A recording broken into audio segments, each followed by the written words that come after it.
So the 2023 Fisker Ocean recently just came out, and I think it looks pretty good. Just wanted to take some time to kind of compare it to the Tesla Model X. Kind of talk about what I like about both, what I don't like, different features, and kind of compare and see which one, if you were to consider buying one, which one I think would be the better purchase. So to kind of jump right into it, to compare, first things first, most important I think would be the price.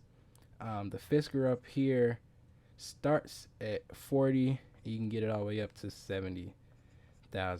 The Tesla down here starts a little higher at 70, and I think you're going to be around 80 when you get one of these. So for the first round, I think the Fisker obviously is better purchase, just based off price.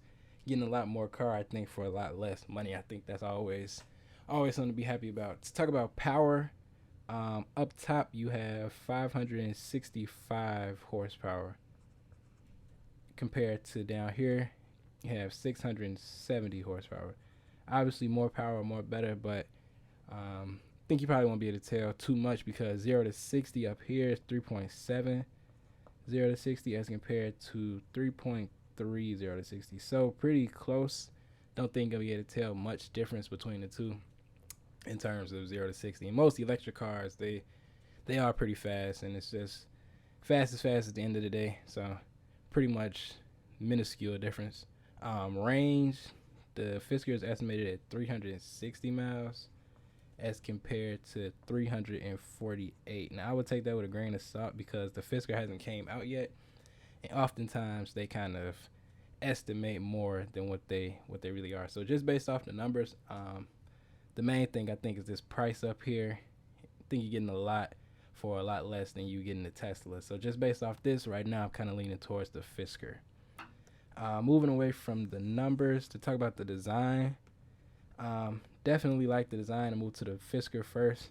I like this. I like these lines here and how they point out. I always like on my front and rear ends. I like the lines to kind of point out like this.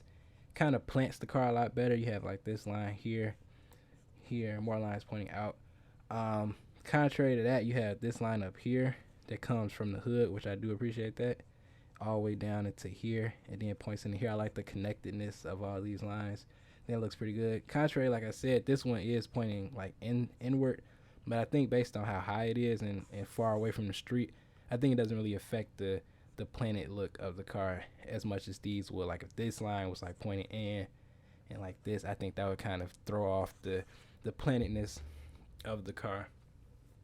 To talk about this line up here again, I think this is the main part of the front of the car that I don't like, is this line, and ideally this part right here. The issue that I'm having with this is that it's like a bit of a step here. You come from the headlight, and then to get into the light bar, you go down, and then get into the light bar, and you have this body panel right here that I think it throws off the look. For me, I think obviously it gives a unique look, and I think that's always good, but I think they should have just maybe kept it a bit simpler here and did it like this and had the light bar continue the headlights all the way like this for one smooth line as opposed to having that awkward step. I think that is it's a bad look to me. Some people might like it. Obviously, like I said, it's unique, and I think that's always good, but it's a bit weird looking. Also in the Fisker, I do like this big fake grill, even though it's fake, and most of it, like the whole top half, is closed. So, but I think it looks good. Almost gives the look of an internal combustion car, like it needs a lot of air, even though it obviously doesn't because it's electric. But in this down here, it's open, so it is partially functional. So I think that's cool. But yeah, overall, I think the front end of the Fisker looks pretty good.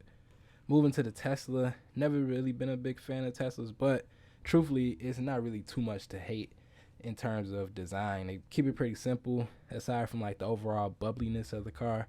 The graphic features and things like that is usually pretty simple.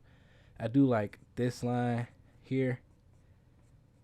I like how it kind of continue. Well, it doesn't really continue, but if you were to continue it, it kind of run right into the end of that. I think that continuity there is pretty good.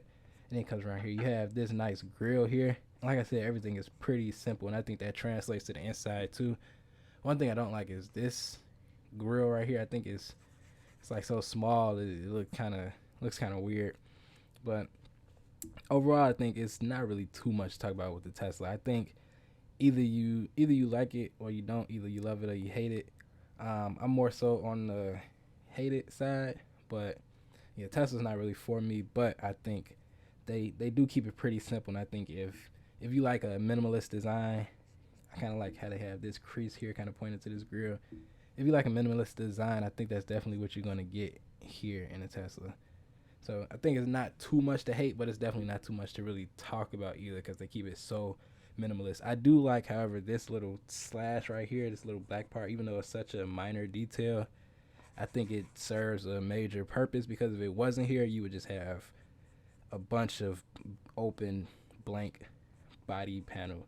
And I think you already kind of do have that, but I think this being right here just kind of slices it up just enough to where it's not just a big old blank front end. So I think both front ends don't really look too bad. I definitely like the Fisker a lot more. Just don't like the little step right here. That's the only thing that's kind of throwing it off. And the Tesla is pretty much not much to really love about the Tesla, but at the same time, not too much to hate either. Moving to the side, I think this is definitely for the Fisker, definitely a good angle to look at this car from. I think I think this is also the best angle for the Tesla too, but for me that's not really saying too much because it still doesn't really look all that special from the side. I think where you can kind of see the main like ideal differences between these cars is the more rounded design that you get out of the Tesla, which is pretty much just like a bubble kind of design versus in the Fisker you kind of have more of a flat boxy design. Even just with looking at the roof lines, I think for me personally, I like the design of the Fisker more, and the idea with that versus the rounded approach with the Tesla. Obviously, I think a lot of people probably like the rounded looks, but for me personally, just not my cup of tea. To kind of talk about the Fisker, the main thing that kind of catches my eye is this long straight line. For me, I love when you can get as long and of straight of a line as you can on the side of a car. I think it just makes it look all that much better. And I think for me, looking at the Tesla, it's kind of hard to find such a line. You kind of have this crease right here that kind of comes and goes and it continues back here, kind of like a curvy line. For me personally, not my style, but I do appreciate the attempts to kind of divide up the all the body on the side of the car. I do like this line here, like how it kind of swoops up like this. It doesn't really connect to anything back here, which I think maybe would make it look a bit better, but I think it does add to the car. Looking at the similar point in the Fisker here, I like this. It's definitely not as fluid as the Tesla, more of a structural looking rigid type of design, but I think it looks pretty good, and I think it goes with the aesthetic of the Fisker overall.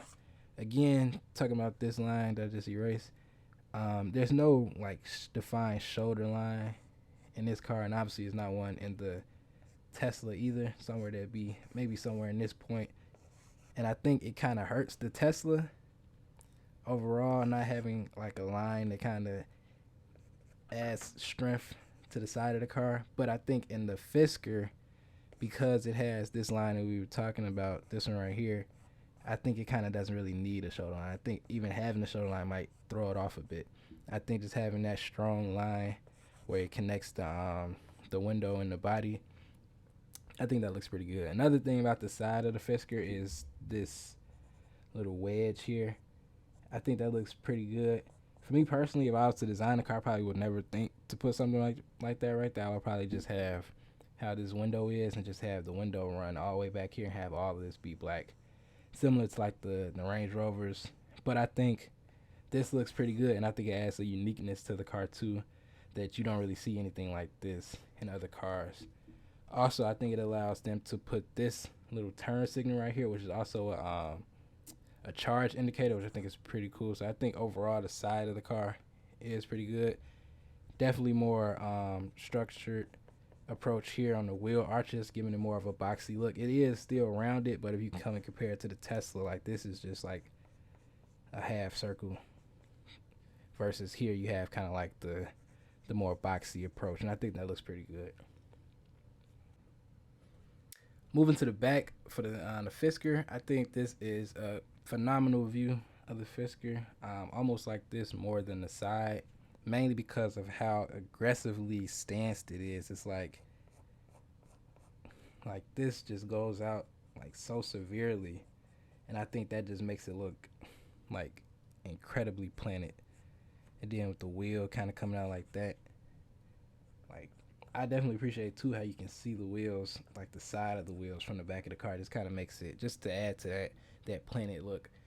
Looking at the Tesla, I think you kind of have similar kind of approach with the. I think most cars you have this kind of getting more wide at the bottom versus at the top, but I think it's definitely not as aggressive in the Tesla as it is in the Fisker. And the Fisker is like from here to here is like completely different versus here to here is not as vast of a difference. And I think that adds so much to the planetness of this car. Another thing about the Fisker that I like are the tail lights. I'm definitely a fan of like the thin strip LED tail lights versus what we kind of have like in older cars. I think the Tesla is definitely due for an update in the rear end with these big tail lights. I think this is like similar to what you would have gotten like 15 years ago, and I think the Fisker definitely embraces more new ideas when it comes to tail light design. I also like in the Fisker this diffuser. I don't think this diffuser is going to be doing much in terms of driving experience for this car, but I think it looks good. And I like how they have this body color panel right here. Just add that in there, and I think just the very dramatic diffuser, and even in a car that doesn't really need it, I always am appreciating that. I think it looks pretty good. The Tesla also has a diffuser, but this pretty much just looks like a one solid plastic piece stuck on there that doesn't really need to be there. So I don't really think that looks that good. But the one thing I do like is this little black bar in the Tesla. I think that looks pretty good. But overall, the back of the Tesla is definitely not something that I like. The Fisker, I think, looks 10 times better in the rear end. So looking at the interior, you definitely look like you're looking at the same car pretty much. Not a fan of either one, to be honest. I never really liked the Tesla interior, mainly because they didn't have a gauge cluster, but now they do. And I guess that's just moving backwards in time to add something that should have always been there. But, it's definitely appreciated to have. Yeah, pretty much, to me, pretty much exactly the same. You have just a long bar going across. It looks like you're sitting at a counter. Not very automotive to me, and it looks like most cars are probably going to end up having some type of version of this. I'm not that happy about that, but, what can you do? I do like, even though you can barely see it, this seat on the Fisker looks pretty cool as compared to what you have more of a standard seat on the Tesla. Definitely not a fan of the yoke, so I'm not even going to talk about that. I'd rather have a wheel. It doesn't even make sense. Just a gimmick to me. And speaking of gimmicks, in the Fisker, you can rotate this screen if you want to have it landscape. And I think that's, of all the gimmicks, that is a pretty cool gimmick to have. If you want to just keep rotating that all day, it's pretty cool. But for the main part, I think these look like brother and sister in terms of interior, so not much to really compare. If you like it, you like it. If you don't, you don't. And in terms of gauge clusters, like I said, I appreciate this more than this, since this is just a screen tacked on and then another screen tacked on. So not much to say about that. I do think the Tesla did integrate this screen a bit better, having it in here like this versus this just kind of floating in the middle of your interior. Yeah, for me, I think the Fisker is like 10 times better, pretty much in terms of design and mainly the price point. I'm getting a lot more car for a lot less money in the Fisker, and I think overall they're pretty similar in terms of, especially looking at the interior and looking at the numbers. Power is pretty similar, 0 to 60, and the range is pretty similar. But I think just having a Fisker as opposed to having a Tesla, I think it's just a lot cooler of a car to have than the Tesla, especially with like the different little quirks that it has, like having the button to be able to open up all the windows, including this little window right here called California mode. Even the back window opens. think that's cool and practical. Um, the wheels, I definitely like these wheels and how they fit into the car a lot better than the Tesla. And just overall, I think having the Fisker is just a pretty cool car. Design wise, I think it looks better from every angle, even the front. Even with that one part that I don't like, I think it looks pretty good from all angles. So overall, I think the Fisker is just a better bang for your buck. And for me, that's the one I choose. So with that being said, um, stay safe, stay smooth, and appreciate you for watching.